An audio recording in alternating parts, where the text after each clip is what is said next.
So we're going to go ahead and start with introductions.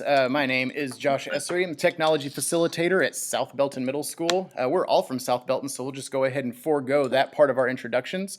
So we'll go ahead and go down the line, see who talks first, and let's get names, grade levels, and subject areas, please, and thank you. My name is Kyle Egan. I am a 7th grade science teacher and a 6th grade multimedia teacher at South Belton.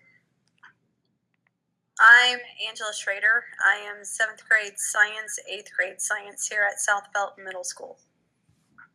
And I'm Brian Kasinger, and I teach 6th grade and 7th grade science. All right, so we're going to just kind of go through some questions. We're going to feature some different topics every week. What we're going to feature today is talking about homeroom. Anybody watching this video, homeroom is our learning management system. Allows us to push out assignments and any information to kids about work and projects. And it also allows the kids to push that work back into us so we can grade them and give them feedback on it. So the first thing is, you can use homeroom in your classroom in a lot of different ways. There's no standard way to use it. So how do you use homeroom to help leverage digital usage and device usage in your classroom?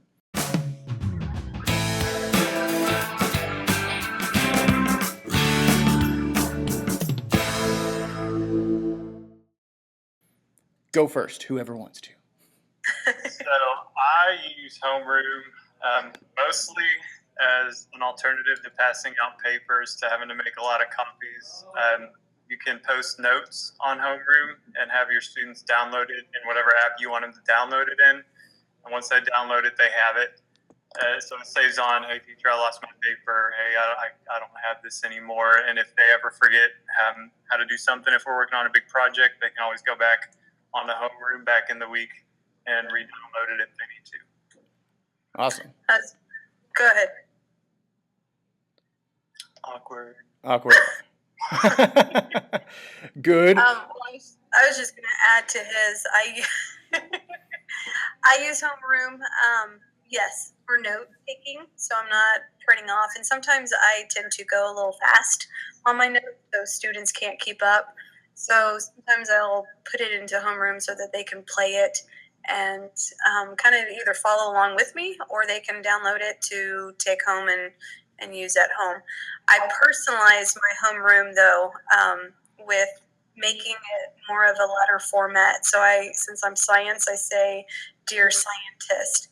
Today you'll be working on ecology. Below you'll find links and your data collections of what you're going to use to help further with the lesson. So that's how I kind of take something that's kind of bland and kind of personalize it for them.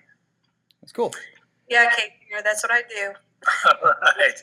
Let's say I use it much more simple mode than that, but so I use it to put all of my assignments up there. If it's anything I can upload, I make sure that there's always the topic or subject for the day, the objective for the day on there for both the student to know and for the parents at home to look at and see what's coming up. If a student is absent, they can download the assignment or at least know what they've missed, so that they hopefully will be looking at it home. And if they're not, they can come in and find out from me the next day. And do you find that do you have parents that look at the homeroom a lot? Do you get a lot of feedback from parents? I honestly don't get a lot of feedback from parents on it. Occasionally. Okay. Because you had mentioned putting stuff on there for the parents to see, so I was just wondering how much interaction you had with that. My parents, I've actually gotten quite a few emails.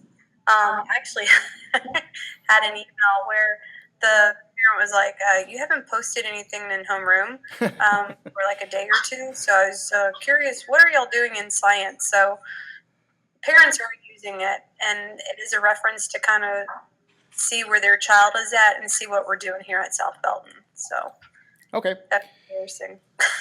Sounds good. Oh, gee. Okay. What's the one thing in homeroom that you use a lot that's kind of the end-all feature for homeroom?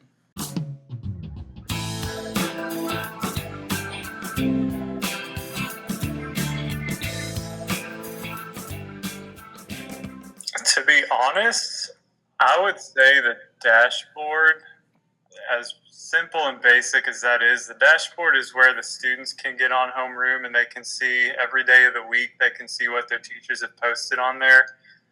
And middle schoolers aren't always the best at staying organized. What? And I know, shock. Surprise everybody out there.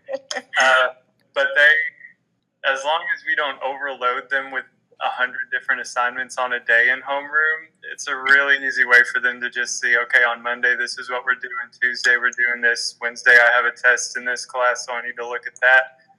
So it just keeps them organized. So as basic as a dashboard is, I'd say the dashboard, the weekly overview. Simple is good.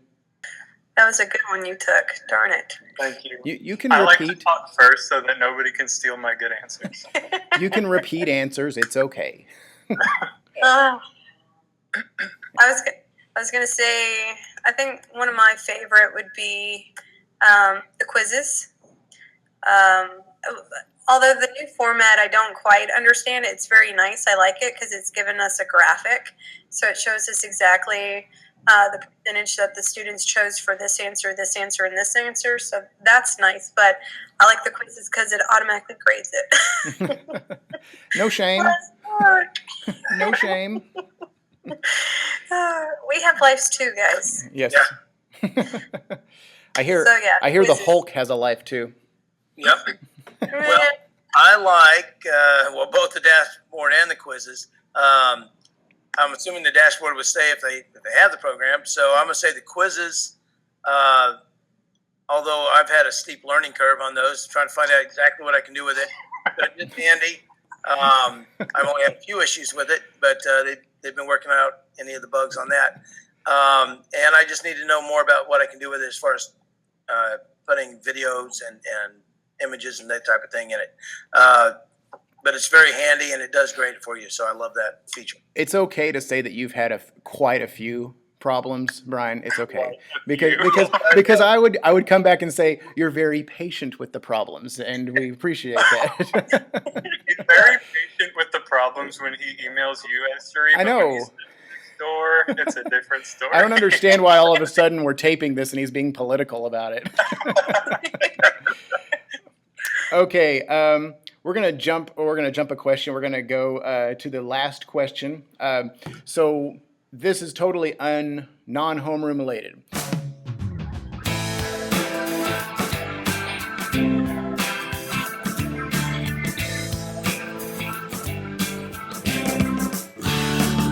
What is the coolest bit of helpful tech that you find that you use a lot, and it's kind of something that's invaluable to you in your day-to-day work of teaching your classes? Was that somebody's head? I'm just looking at myself down there in the screen. Oh, okay. So, I feel like the Brady Bunch. so this can be anything. It can be homeroom related. It doesn't have to be. So something that you would like to tell other teachers about.